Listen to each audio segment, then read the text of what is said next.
Ce matin, nous allons partager quelques réflexions assez particulières.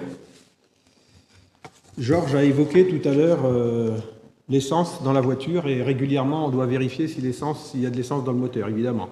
Sinon, on s'expose à des soucis avec notre voiture. Dans la foi chrétienne, il faut aussi examiner régulièrement où nous en sommes. Il faut vérifier qu'on a de l'essence dans le moteur, qu'on a de l'essence pour le moteur, vérifier qu'on a de l'huile. Pour cela, on a une jauge pour mesurer. Et quand on s'aperçoit que ça manque d'huile, on en rajoute. Sinon, on risque de casser le moteur. Dans la foi, c'est la même chose finalement. On a besoin de s'examiner, de nous jauger pour voir où nous en sommes, pour faire le point et pour faire le nécessaire, si c'est nécessaire. Et comme l'a souligné Georges, le Seigneur n'est pas à court de ressources pour nous remplir de tout ce dont nous avons besoin. Nous savons que le Saint-Esprit est représenté souvent par l'huile dans la parole de Dieu. Il peut être l'huile de notre moteur. Et quand nous en manquons, nous pouvons avoir l'assurance que si nous lui ouvrons le bouchon, il remplira la boîte.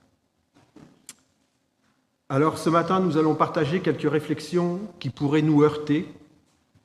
Nous allons évoquer des choses que nous connaissons déjà, pour les avoir déjà lues dans la parole de Dieu, dans la Bible, mais sur lesquelles peut-être nous passons un peu trop vite, par lesquelles nous ne nous laissons pas toujours instruire comme il conviendrait de l'être.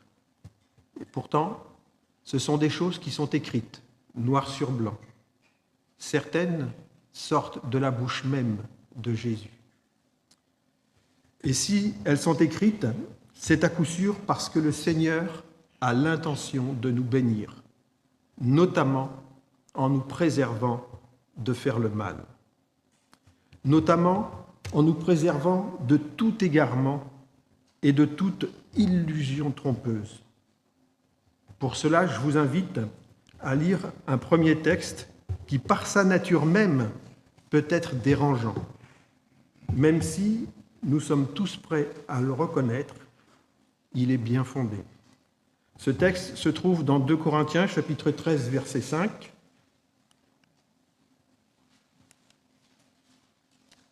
Examinez-vous vous-même pour savoir si vous êtes dans la foi.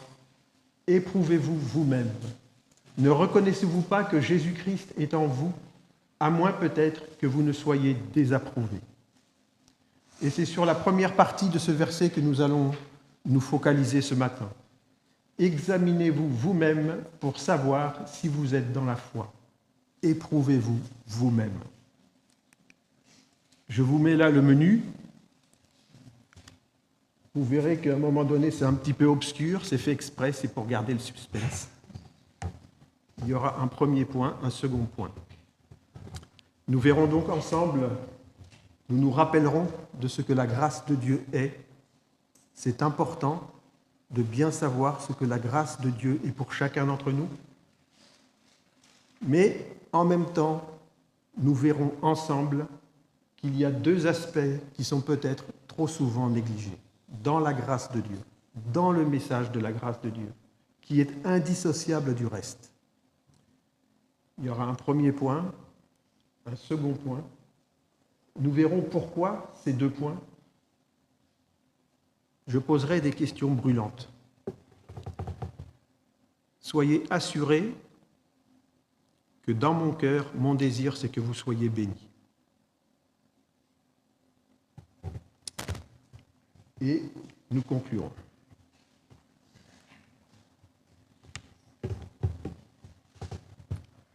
L'apôtre Paul, lorsqu'il a écrit ce texte aux Corinthiens, il y avait des problèmes dans l'Église. Et il y avait divers désordres. Et certains Corinthiens, influencés par d'autres, remettaient en cause son apostolat. Paul en était arrivé à leur recommander de faire un examen de leur propre situation spirituelle. J'attire votre attention sur le fait que nous ne sommes pas du tout dans le même contexte. Notre Église n'est pas parfaite. Il y a des problèmes à régler, peut-être des problèmes encore cachés, mais personne ne remet en cause l'autorité de l'apôtre Paul, personne ne remet en cause l'autorité de la parole de Dieu, puisque nous savons qu'il a été inspiré par le Seigneur. Mais il n'en demeure pas moins vrai que la recommandation qu'il adresse aux Corinthiens, elle est valable pour tous, pour tous les temps, quel que soit notre degré de maturité spirituelle.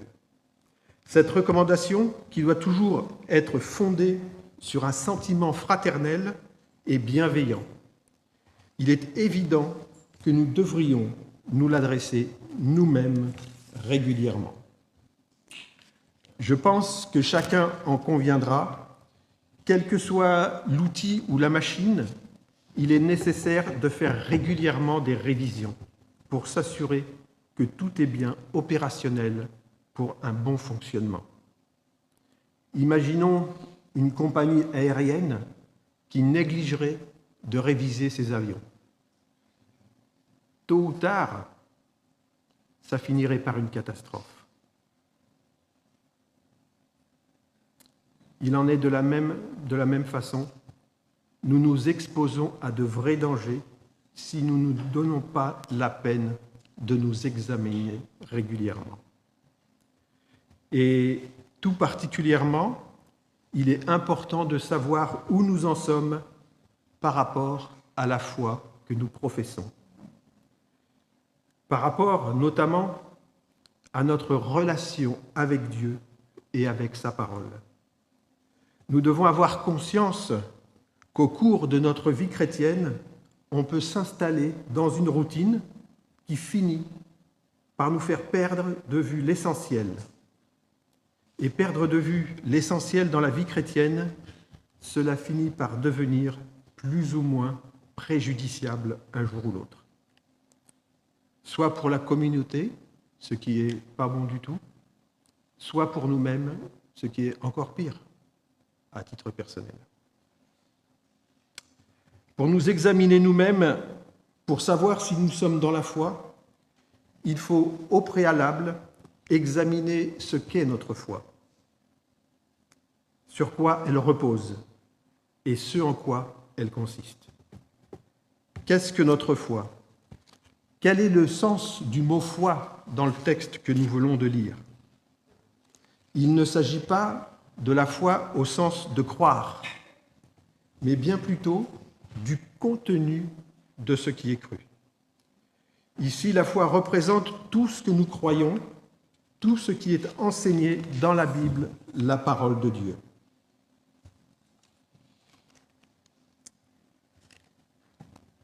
Souvent, dans la parole de Dieu, le mot foi a ce sens de contenu. Notamment dans Jude, chapitre 1er, puisqu'il n'y a qu'un seul chapitre, au verset 3, il écrit « Bien-aimés, alors que je désirais vivement vous écrire au sujet de notre salut commun, je me suis senti obligé de vous envoyer cette lettre pour vous exhorter à combattre pour la foi qui a été transmise aux saints une fois pour toutes. » Jude illustre particulièrement ce sens de contenu. Il exhorte ses lecteurs à combattre pour la foi qui a été transmise aux saints une fois pour toutes. Cette déclaration montre que la foi est ici un ensemble de doctrines dont nous avons hérité par la grâce de Dieu, non simplement un acte personnel de croyance. La foi, dans notre texte d'introduction, c'est donc l'ensemble des doctrines chrétiennes. Je vais ouvrir une petite parenthèse pour ceux qui ne sont pas habitués au vocabulaire biblique. La doctrine chrétienne, une doctrine, c'est l'ensemble des enseignements qui concernent tel ou tel sujet. Par exemple, la doctrine du salut, ce sont les enseignements qui concernent le salut. La doctrine du péché, ce sont les enseignements qui concernent le péché. Parfois, ces doctrines se mélangent un petit peu, comme c'est le cas pour ces deux-là, puisque pour parler du salut, il est incontournable de parler également du péché. Je ferme la parenthèse. S'examiner pour savoir si nous sommes dans la foi, c'est donc nous demander quel est notre positionnement par rapport à chacune des doctrines de la Bible, par rapport à chacun des enseignements de la Bible sur tel ou tel sujet. Sommes-nous toujours en accord avec l'enseignement biblique? Vivons-nous correctement notre foi vis-à-vis du Seigneur? Et nous pourrions, même nous devrions, prolonger notre questionnement, puisque c'est la volonté de Dieu qu'il en soit ainsi. Vivons-nous correctement notre foi vis-à-vis de nos frères et sœurs dans la foi, vis-à-vis de notre mari, vis-à-vis de notre épouse, vis-à-vis de nos enfants, et d'une manière plus générale vis-à-vis de ceux que nous côtoyons? Vivons-nous toujours conformément à notre foi?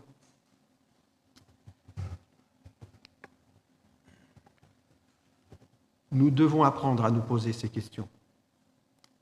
C'est beaucoup plus important qu'il n'y paraît. Et dans certains cas, cela pourrait s'avérer salutaire.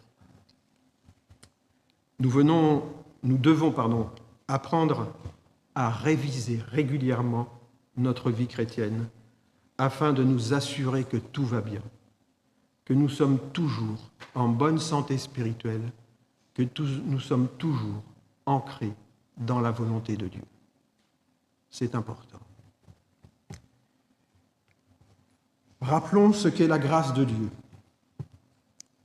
Parce qu'il est évident que l'on ne peut pas nous interroger sur notre positionnement par rapport à chacune des doctrines de la Bible sans en avoir une connaissance assez précise. Il y a tellement de doctrines dans la Bible qu'il n'est pas possible évidemment de les prendre toutes en compte. C'est pourquoi j'en ai choisi une seule, qui est importante, celle de la grâce. Parce qu'il m'a paru nécessaire de choisir celle-là, tout simplement parce que l'ensemble de notre foi est fondé sur la grâce de Dieu. Mais surtout parce qu'il y a un réel risque à ne pas la considérer sous tous ses aspects. En effet, comment vivre en accord, en harmonie, avec une doctrine dont on n'a pas une connaissance juste et équilibrée? Comment percevons-nous cette grâce dont nous sommes les très heureux bénéficiaires? Comment la percevons-nous? Comme je l'ai dit il y a quelques instants, le sujet est vaste et même quasiment inépuisable. La grâce de Dieu mériterait qu'on s'y arrête très longtemps et régulièrement. Et c'est un peu ce que nous faisons d'ailleurs dans notre Église. Aujourd'hui, nous allons donc nous borner à souligner 2 points particuliers. 2 points qui sont peut-être un peu négligés. Mais avant cela, je résume en quelques mots ce à quoi nous sommes tous attachés. La grâce de Dieu est la source de salut pour tous les hommes. La grâce de Dieu est la source de notre propre salut. Elle a été manifestée par la venue de Jésus-Christ, le Fils unique de Dieu, et par son œuvre, sa mort sur la croix, sur le mont Calvaire. Dans la loi, il était écrit « Tu ne tueras point, celui qui tuera est passible de jugement. Mais moi, je vous dis que celui qui dit simplement, entre guillemets, insensé à son frère, mérite d'être puni par le feu de la géhenne. » C'est Jésus qui le dit. Les violences verbales, quelle que soit leur intensité, sont très mauvaises. Il faut les bannir de nos cœurs, les bannir de nos vies. Un autre texte, un peu plus loin. Problème technique. Hop. Voilà. Vous avez appris qu'il a été dit « Tu ne commettras point d'adultère ». Mais moi, je vous dis que quiconque regarde une femme pour la convoiter a déjà commis un adultère avec elle dans son cœur. Si ton œil droit est pour toi une occasion de chute, arrache-le et jette-le loin de toi. Car il est avantageux pour toi qu'un seul de tes membres périsse et que ton cœur entier ne soit pas jeté dans la géhenne. Et si ta main droite est pour toi une occasion de chute, coupe-la et jette-la loin de toi. Car il est avantageux pour toi qu'un seul de tes membres périsse et que tout corps entier n'aille pas dans la géhenne. C'est extrêmement clair et c'est tiré d'une des plus belles prédications de Jésus, le sermon sur la montagne. Et on aurait pu lire tout ce sermon. La grâce est beaucoup plus exigeante que la loi, parce qu'elle va au fond des choses, à la racine du mal, jusqu'au plus profond du cœur de l'homme. Le deuxième, et celui-ci, il peut même aller à l'encontre de ce que nous pouvons penser de la grâce de Dieu. Parce qu'il faut reconnaître que associer pardon et sanction, d'autant plus sanction sévère, paraît totalement incompréhensible. Et pourtant, c'est encore ce que le Seigneur nous enseigne dans sa parole. Sous la grâce de Dieu, par laquelle nous obtenons le pardon, les sanctions sont plus lourdes et beaucoup plus sévères en cas de transgression qu'elles ne l'étaient sous la loi. Nous en avons déjà vu un échantillon dans la parole que Jésus a prononcée en Matthieu 5, 21, 22. Vous avez appris qu'il a été dit « Tu ne tueras pas, celui qui tue est passible du jugement. Moi, je vous dis que celui qui dit à son frère insensé est passible de la géhenne. » La sanction est beaucoup plus grave. La sanction est beaucoup plus grave. Nous retrouvons encore ce principe de sévérité accrue en Hébreux 2,14. 1,4. C'est pourquoi nous devons d'autant plus nous attacher aux choses que nous avons entendues de peur que nous soyons emportés loin d'elles.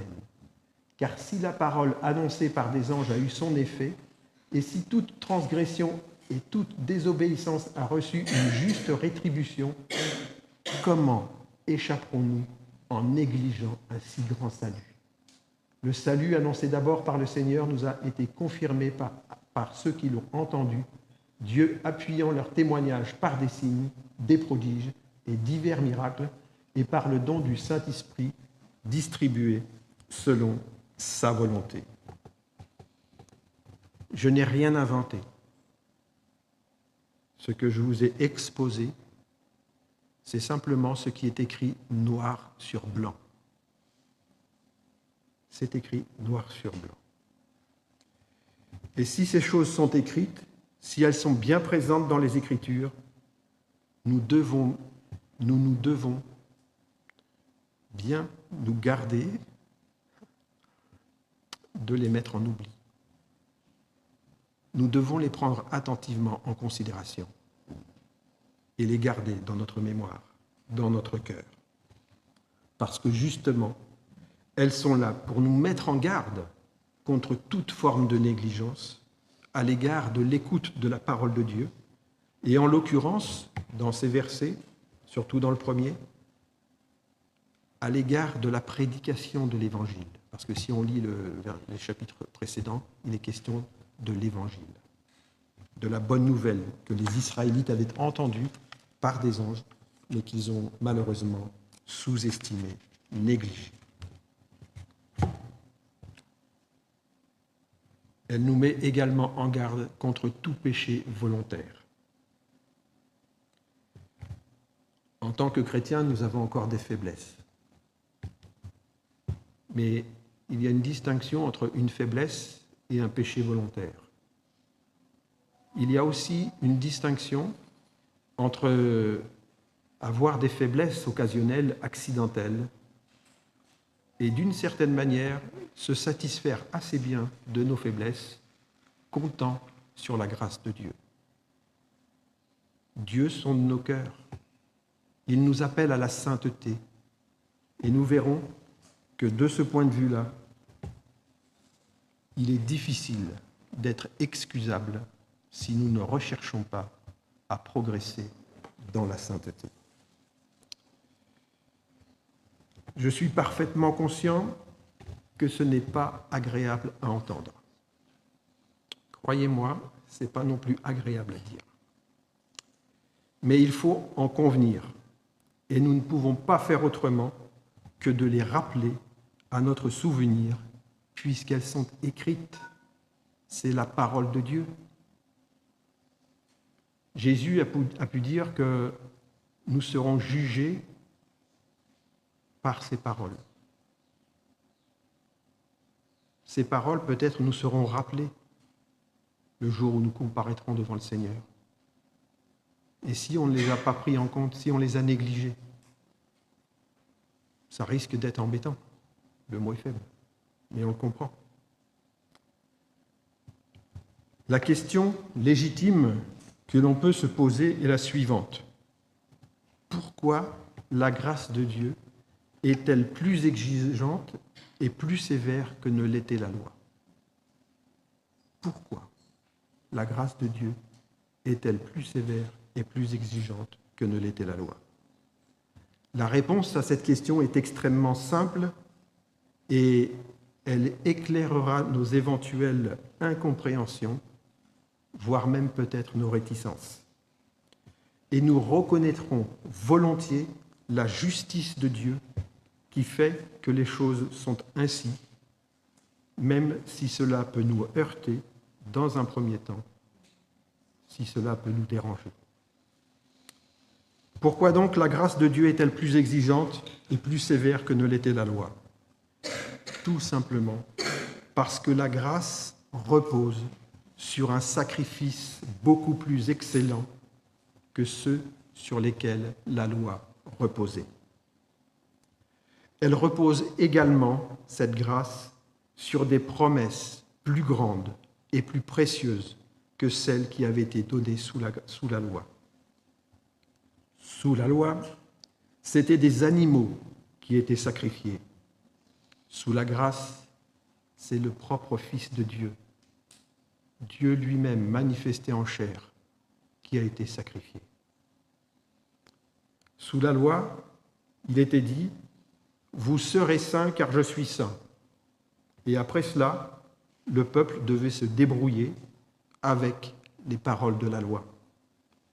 Sous la grâce, Dieu dit encore à son peuple « Vous serez saints car je suis saint ». Mais maintenant, il ajoute à cette parole une promesse glorieuse que nous retrouvons dans la première épître de Paul aux Thessaloniciens, chapitre 5. Dieu est fidèle, c'est lui qui le fera. Ainsi, sous la grâce, le Seigneur ne se contente pas de nous demander d'être saints, il nous promet que c'est lui qui fera cette œuvre. De fait, on comprend mieux pourquoi le Seigneur est juste s'il se montre plus sévère en cas de désobéissance. Il nous a tout donné. Il ne pouvait pas faire plus. Il faut réaliser. Dieu, le Tout-Puissant, le Créateur de toutes choses, ne pouvait pas faire plus que ce qu'il a fait pour nous.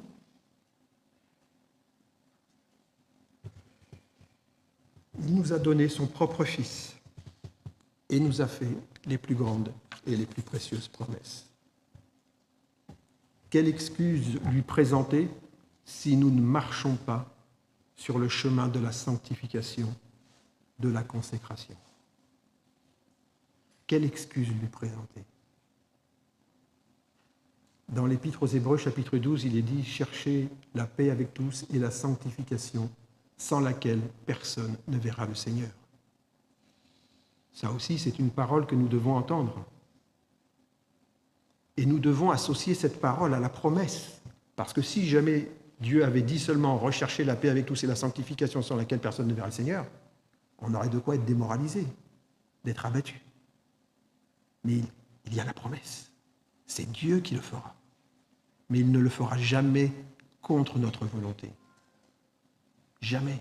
Mais par contre, si nous avons de la bonne volonté, si nous disons « oui Seigneur, je t'aime parce que tu m'as aimé, je veux marcher, je veux te faire plaisir, je veux t'être agréable, je veux marcher dans la sainteté, aide-moi ». Petit à petit, Dieu accomplira son œuvre. Même si, parce que nous sommes très retors, et j'en sais quelque chose, ça prendra du temps.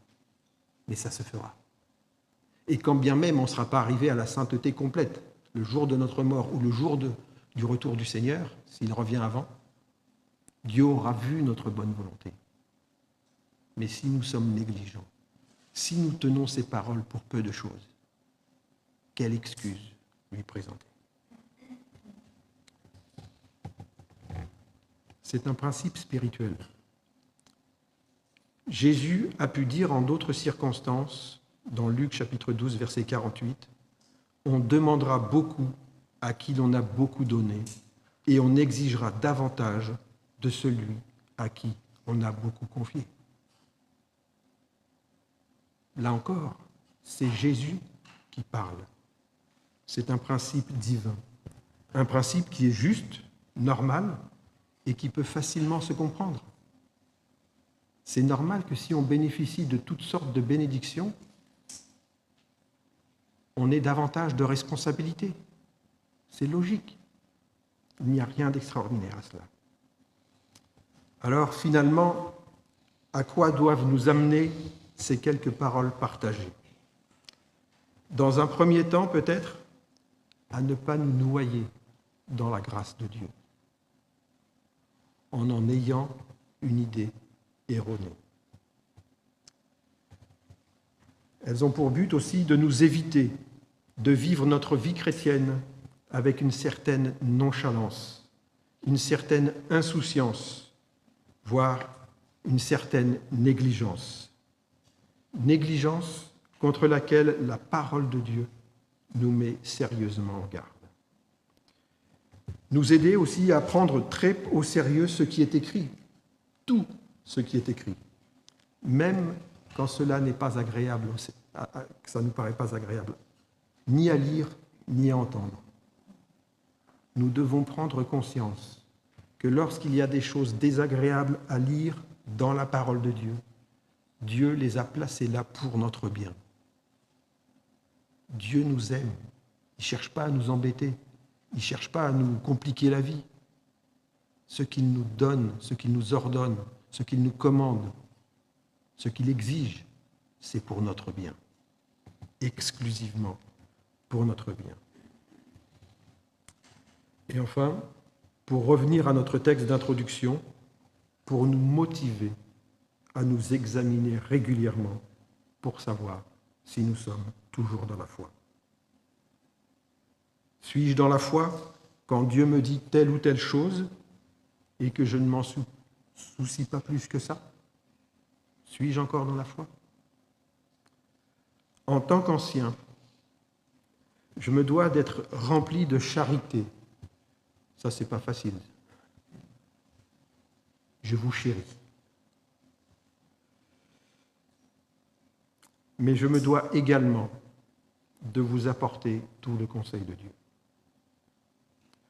Je me dois de vous aider et de vous encourager à vous tenir en éveil. Le Seigneur revient bientôt. Il faut être prêt pour ce jour-là. Il n'y aura pas de séance de rattrapage. Il n'y aura pas de seconde chance. C'est ici et maintenant que tout se joue. 60, 70, 80, 100 ans, qu'est-ce que c'est par rapport à l'éternité? Nous avons du mal à comprendre cela, mais notre vie terrestre, ce n'est pas la réalité de notre existence. Nous, on est nés dedans. Donc, pour le moment, on ne connaît que ça. Mais la réalité de notre existence, c'est l'éternité. Le jour où nous serons entrés dans l'éternité,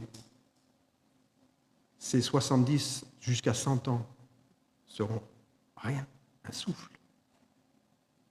Et c'est là qu'on réalisera que ce pourquoi on est fait, c'était pour l'éternité. Il ne faut pas rater notre vie présente afin que notre vie éternelle soit une réussite.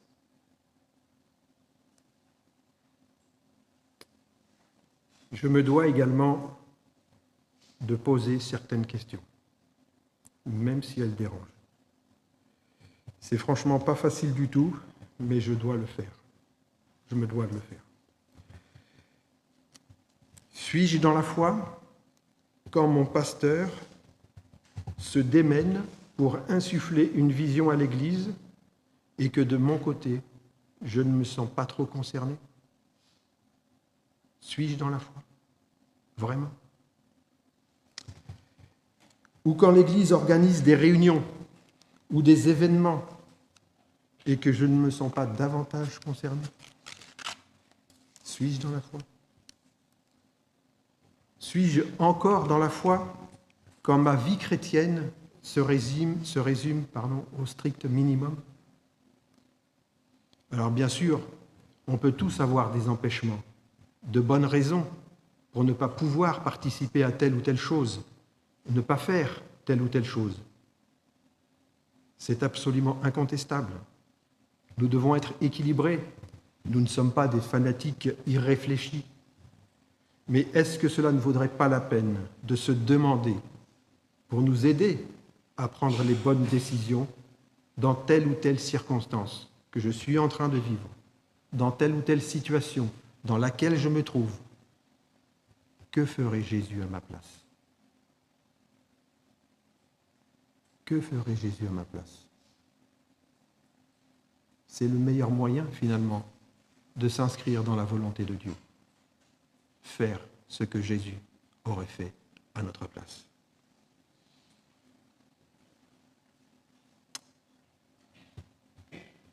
Je laisse tout cela sur votre cœur avec la totale liberté que vous avez d'apprécier les choses comme elles vous semblent justes et vraies. J'avais prévu initialement de partager avec vous quelques réflexions sur le sujet du renoncement à soi-même, qui, selon la parole de Dieu, est au cœur de la vie chrétienne. Ça aussi, le renoncement à soi-même, ça fait partie de la grâce de Dieu, du message de la grâce.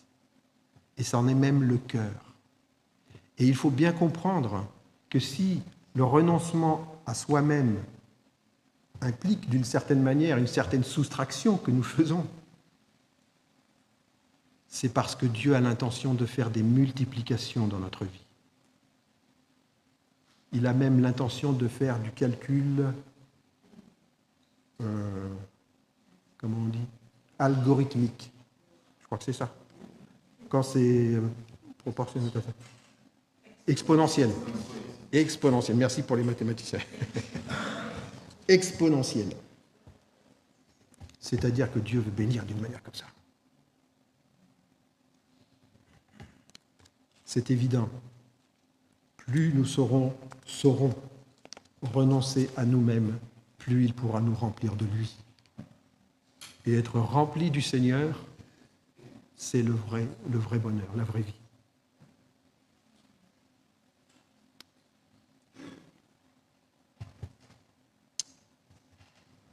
À défaut de m'étendre sur ce sujet, que je reprendrai certainement plus tard, lorsque nous aurons fini notre série sur l'histoire du salut de la Genèse à l'Apocalypse,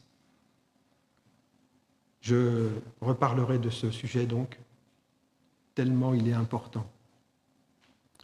Je sais qu'il y a des frères et sœurs ici qui savent ce que c'est que de renoncer à soi-même.